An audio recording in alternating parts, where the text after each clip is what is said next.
Hey up everybody, Magpie Gaming here, and in this video we're going to take a look at a recent question and answer session that was done with Nikita, the COO of Battlestate Games, and he's answered a number of questions with things that are going to be happening in the future with the game. Now, one thing I will say about these question and answer sessions is they are pretty raw. Sometimes you can't really understand the questions that are being asked or understand the answers that are being given. Sometimes the answers are very much open to interpretation. So take everything that's said in this with a pinch of salt. Obviously there are a lot of things that Battlestate would like to add into this game, a lot of things that they would like to fix and sort out with the game. They don't always get things added in and they don't always get things fixed, but they do give us a glimpse of what they want to do with the game going forward. So they're always quite good to get into. So I will put the questions and the answers up on the screen as we go so you can see exactly what was said, and the fact that sometimes it's a little bit hard to understand what the fuck they're going on about. But anyway, we'll get into it. So the first question was, will bullet velocity depend on actual rounds and not the weapon in the future? And the answer to that was, right now bullet velocity is an ammo parameter. You can see it in the ammo chart. Weapon barrel can have an influence on it though.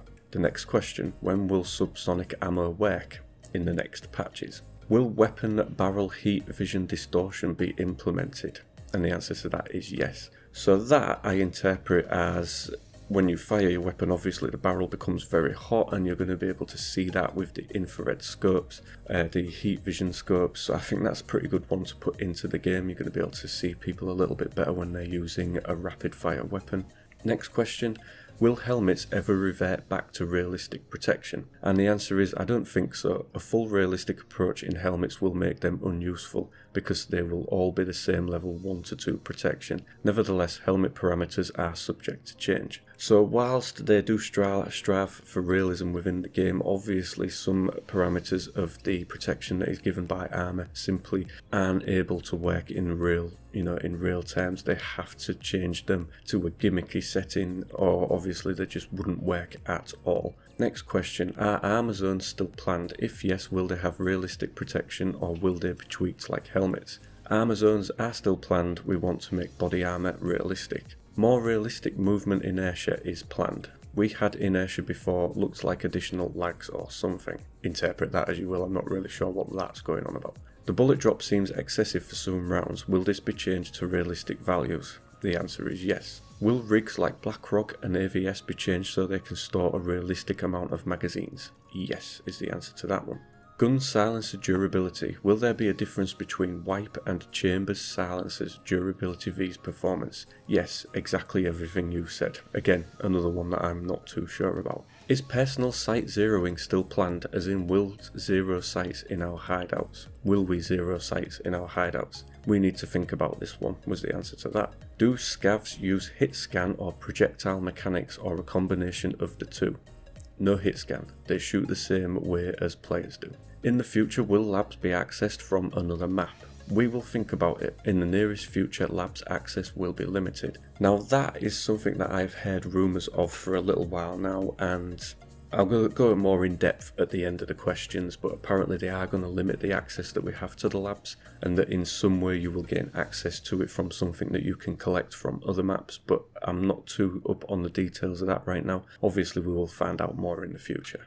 Is open world scrapped, or is there still a chance to see it in the distant future? The answer is it's still on track. When will Vodka be in the game, and will it help with radiation poisoning? Vodka will be in the game pretty soon, we just need to add drunk effects first. For the karma system to work, we need a way to ID people. Will walkie-talkies, GPS devices and maps help with that? The answer is, I didn't know how all that stuff you described are related to the karma system and how they could help to ID people in general. So again, that's a question. I have no idea what the hell they're going on about when they're asking that, what it actually means. The karma system, again, is something I don't know anything about at this moment in time. How long will heal time of dead PMC 0 HP to full HP be when hideout comes out?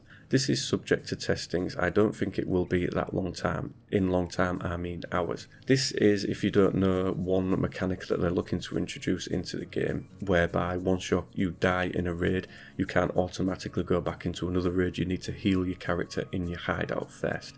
But I'll talk more about that after all of the questions. How many PMC characters will we have when the hideout comes out? I didn't get the question. Do you mean how many PMC character slots will there be per account? When the hideout will be released, it's still going to be 1 character per account. What will DLCs include? They will include new locations, new quests, new mechanics, new traders, events, and so on. Do you know how many shooter games are ruined for me because of Tarkov? And the answer was, oh, stop it. Got to say, it's ruined a fair few other games for me as well, because it is very addictive. So going back to the GPS and walkie-talkie one, they say, as in, will we use GPS map to radio our position over walkie-talkies to other players of our faction? Not directly tied to Karma, but a system to make Karma more viable.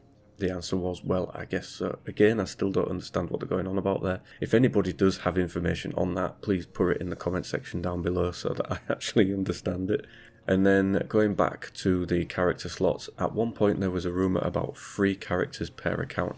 Obviously not true now that you answered. Will scav runs be our only option while we wait for 1 PMC to heal? Yes, it's planned to have 3 characters on the account, but it will be the whole profile is a profile thing. You will not be able to use them as switchable characters with a single stash, but who knows, we will see. So going back to the labs one, yes, it looks like they are going to restrict access to this map. It's not going to be a map that you'll simply be able to choose and play like we do right now. The information that I have thus far is sketchy at best, but basically what we're being told is that you will collect key cards from other maps. These will give you access to labs on a restricted basis. I think a one-use key card is going to get you 1 go on the map. This is something I personally don't agree with in the game. I love labs, I really enjoy playing it. I can't understand why you would restrict access to such a good map.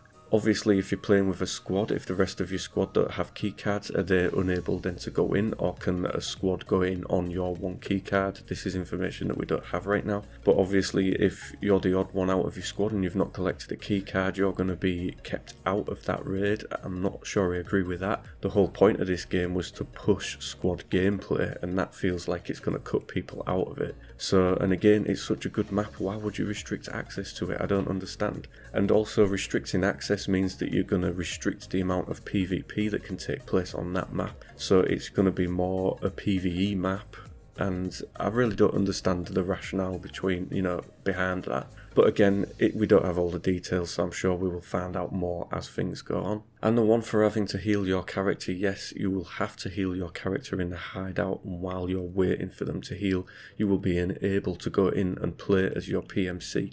You will have obviously your scav as backup to that. Again, this is another one that I don't fully agree with. It's a piece of realism that they want to bring into the game, but when they've already admitted that armor doesn't work realistically, because then it would just be completely useless, why put something like this in that stops you actually playing the game? The class of armor that you've got and whether it works properly or not doesn't stop you going straight back in and playing the game.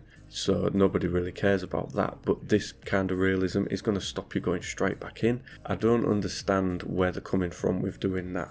Yes, it will stop people doing a lot of scav runs. I personally do a lot of scav runs, and I don't care if I make it out or not. The vast majority of the time I won't, but I've gathered enough stuff to make that run worthwhile. If they implement this mechanic going forward, then I am going to lose the ability to do that, as with a lot of other people. A lot of people will think, yeah, that's great, get rid of them.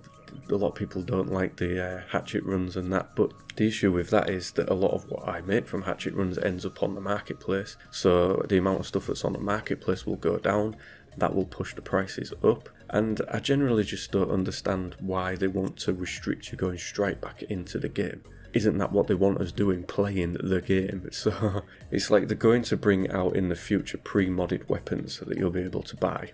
So rather than having to sit in the stash and going through the vendors to mod weapons, you'll be able to buy them pre-modded so that you can get back into the game quicker. This was something that they said would facilitate you getting back into the game quicker, and now all of a sudden they're going to throw in a mechanic that's going to slow that down. I ultimately don't agree with it. If you're playing in a squad and 2 of you die and 2 of you don't, then the other 2 are going to have to wait for you to heal before you can go back in. I think it's really going to break up gameplay, and in many respects for me, I think it's going to ruin the game. So I'm hoping that it's going to be something where it basically lasts a matter of minutes healing your character. I don't want it to last 15 minutes, 30 minutes, 45 minutes. That would just be a ridiculous amount of time. I can understand them wanting you to have to use consumables to heal your character because you've died in the raid. Yes, that's, you know, a payback for being crap in the raid basically, or maybe if you've done a hatchet run and died, then that's, you know, your payment for doing it. But I really don't want to be held out of the game. I don't understand that at all. But again, we don't have the full details on this right now of how it will work, so we're just going to have to wait and see. But yeah, that's pretty much it, ladies and gentlemen. As I say, these question and answer sessions are pretty raw. You take everything that you hear in them with a pinch of salt, because obviously they want all this stuff in the game, but getting it all in the game takes a hell of a long time. DLCs is another one that I'm interested to know about. I'm assuming that we will have to pay for these. At the moment, we get everything free, which is great, but how much will they cost? What will the frequency be? We just don't know yet. There's a lot up in the air about Escape from Tarkov, but I've got to say, I am completely addicted to this game. I think it's amazing, so I'm definitely going to stick with it going forward. And that is pretty much it, ladies and gentlemen. Thank you very much for watching and listening. Don't forget to like, share and subscribe, and I'll catch you in the next one. Take care.